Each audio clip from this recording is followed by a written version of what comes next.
Père, merci.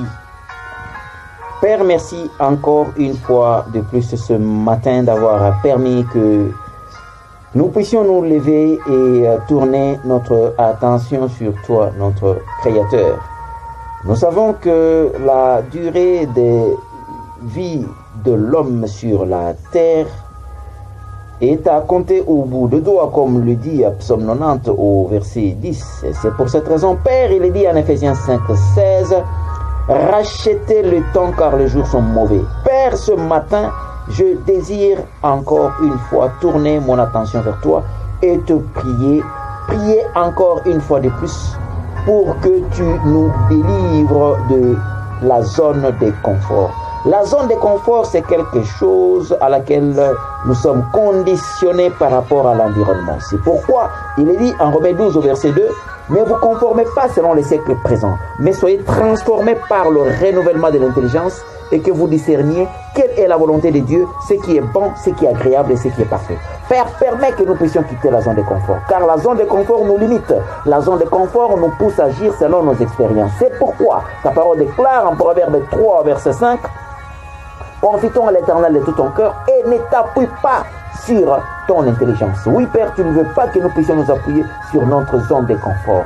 Oui, Père, à chaque fois que nous prenons la décision de faire des choses de folie, car il est dit en 1 Corinthiens 3, 18, si quelqu'un pense être sage dans ce siècle, qu'il devienne fou tout simplement, afin de devenir sage, car la sagesse du monde est une folie devant toi. Pierre a pris le risque en Matthieu 14, 30. Il a quitté sa zone de confort.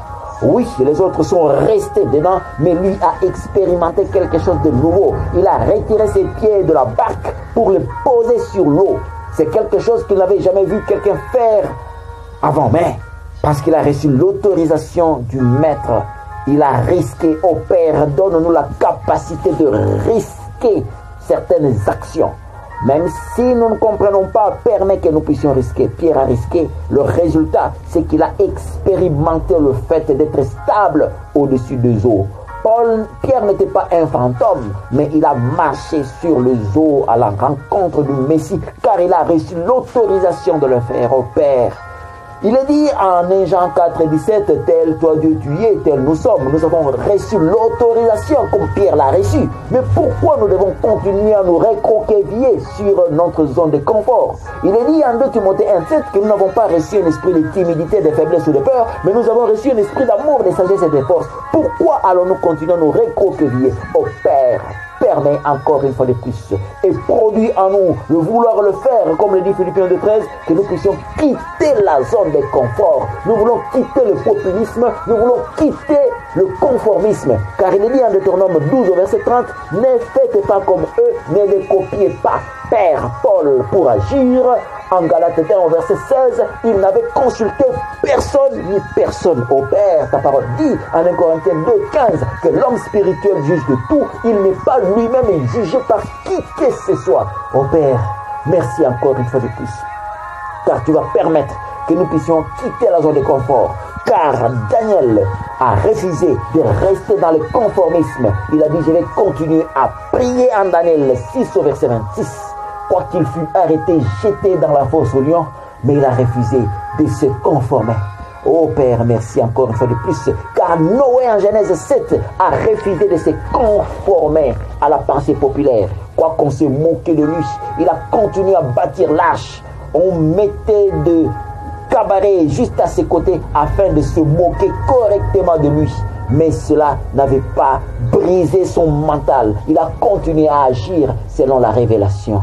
Oh Père, je refuse de me conformer encore et encore, encore et encore, comme c'était le cas avec Abraham qui a refusé de se conformer, car une telle attitude, on pouvait facilement dire qu'il est devenu fou. Sa femme même pouvait l'accuser et dire que mon mari est devenu fou. Comment il peut sacrifier l'enfant comme ça? Oh Père, parce que il a refusé de se conformer.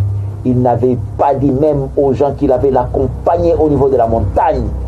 Il a préféré garder cela parce qu'il a refusé de se conformer. Il a dit, si on doit me traiter de fou, je préfère qu'on me traite de fou, mais que j'agisse en fonction de ce que le Créateur m'a ordonné. Ô Père, délivre-nous du conformisme et du populisme.